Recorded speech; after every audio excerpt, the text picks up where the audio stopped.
One of the most common questions that we're always asked for advice on as coaches from players and from parents has to do with choosing which team a player should play for a specific season. Now, it usually has to do with, hey coach, I've been chosen to play, or I've been offered to play for two different teams. One's a little bit higher level and one's a level down.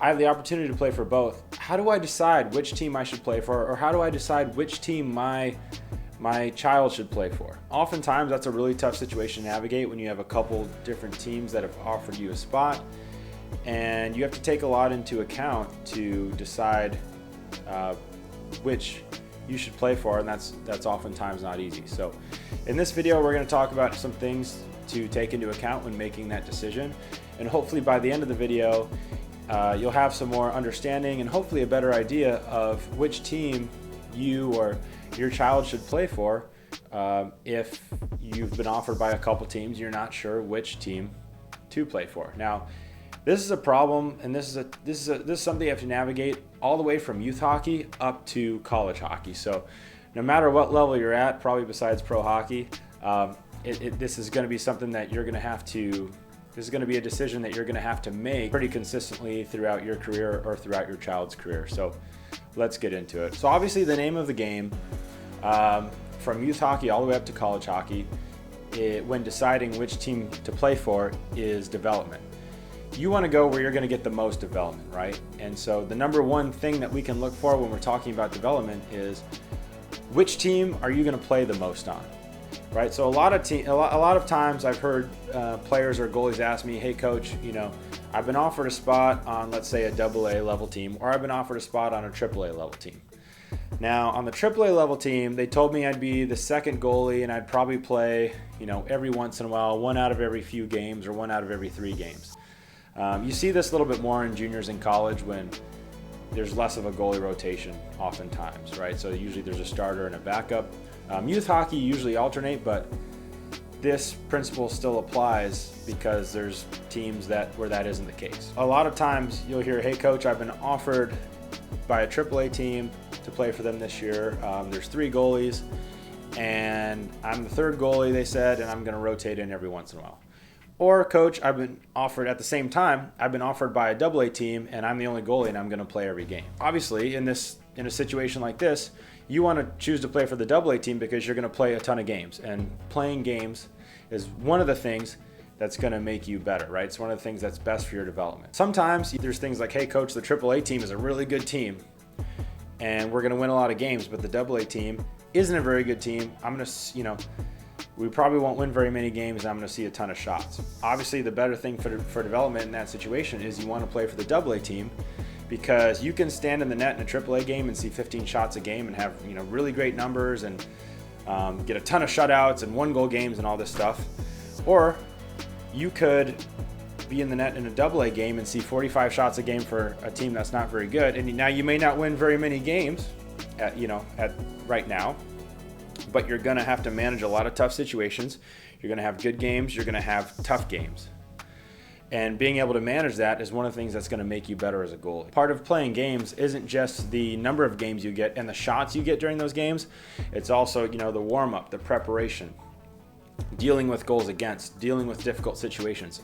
Being able to manage all that and getting better at that is what makes great goaltenders. And, if you don't really have to deal with any of that adversity, you're kind of shorting yourself on development a little bit. So obviously if you play more, you're gonna see a lot more shots in games. You're gonna see a lot more situations in games. You're gonna have to learn to manage games, manage the emotions, manage the stress, manage the focus, prepare for those games, and that is all gonna lead to a lot faster development. Another thing that you get practice with playing games is taking your skills, your technique, and putting them into game situations.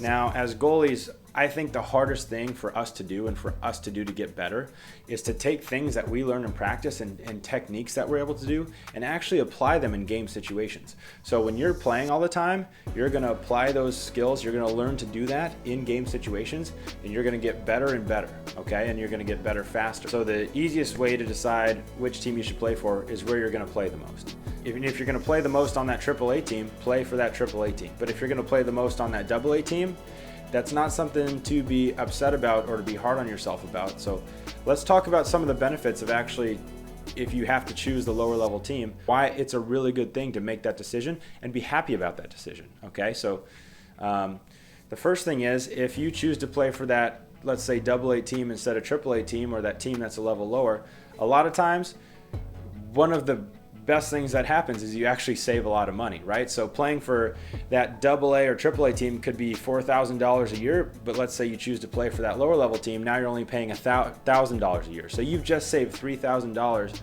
in fees from playing for that lower team for better development. Let's say you've budgeted $4,000 for the hockey season, and now you're going to play at a lower level where you only have to pay $1,000. That means you have $3,000 left over that you've budgeted for this season. So what can you spend that on? You're not spending it on hotels, probably. If you're playing a little bit lower, you're not spending it on as much travel. So you can take that money that you have left over, and you can spend it now on lessons and coaching and privates and everything else that can help you improve as a player. You can take that money, and instead of using it towards just ice fees just to play at a certain level, you can put that towards lessons and now get private coaching. So now if you think about that, and you can get local private coaching where you don't have to travel for an hour to play games every weekend, or travel 4, 8, 10, 16 hours to play games every weekend, right? So think about it. You're getting more reps in games, you're getting a ton of reps in practice, and now you're working with an individual coach, and you're getting a ton of reps that way. So if you go play a AAA weekend and you play 2 of the 4 games they play that weekend, and you see 15 or 20 shots a game, you see 30 or 40 shots for that weekend, right? Well, let's say you play AA, and let's say you play 2 games for a team that isn't as good, and you see 30 shots a game. You already see 60 shots. That's a ton of shots already compared to that AAA team. And now let's say you also do a lesson where you see 100 to 150 shots. So now you're seeing, instead of seeing 40 shots over a weekend, you're seeing 200 plus, and you're getting that many more reps week after week, or month after month. And so you can see how your development would increase faster than the goalie who's playing for that AAA team that's only seeing 20 shots a game. Now, this goalie may win all the time and have great numbers, but remember, the name of the game is development. Unless you're in pro hockey or college hockey or junior hockey, your number one goal isn't to win. Now, even in junior and college hockey, you have to win. That's part of it. But your number one goal is development. So while you're at this stage of your career, focus on development. And if you have to play for that lower level team, because that's where you'll play the most, then do that and be excited, because you're going to develop really fast and eventually work your way up to play for that AAA team. So oftentimes when we're deciding which team to play for between a team at a higher level and maybe a little bit lower level, what stops us from playing for that lower level team? And I think a lot of times it's our ego. So as players, as coaches, as parents, a lot of times we want to play at the highest level. We want to be the best of the best. It's good to kind of put that aside. I was the same way when I was growing up. I always wanted to try to push myself to play at the higher level. You want to put that aside and just focus on your development, or focus on your child's development, and say, hey, what are all the good things about this? And the good things are that they're developing as a player way faster than if they were to play on this other team, and that's what you want to think about, okay? Now, this doesn't mean that just because you choose to play for a lower level team because that's where you'll develop faster, that doesn't mean that you're selling yourself short. That doesn't mean you're not pushing yourself to get better, or you're not pushing yourself to play at the highest level. While you're at that level, you can choose to put everything you have into it to get better every single day and to develop as fast as possible, right? You could choose to go into it with a bad attitude and say, well, I'm playing at a lower level hockey, and you can have a bad attitude about it. Or you could go in and say, I'm going to get better every day. I've said it a bunch of times, the name of the game is development. If you have any goals as a goaltender or in hockey as a player, the way to reach those goals is to be the best player, right? And the way to be the best player is to improve all the time faster than everybody else.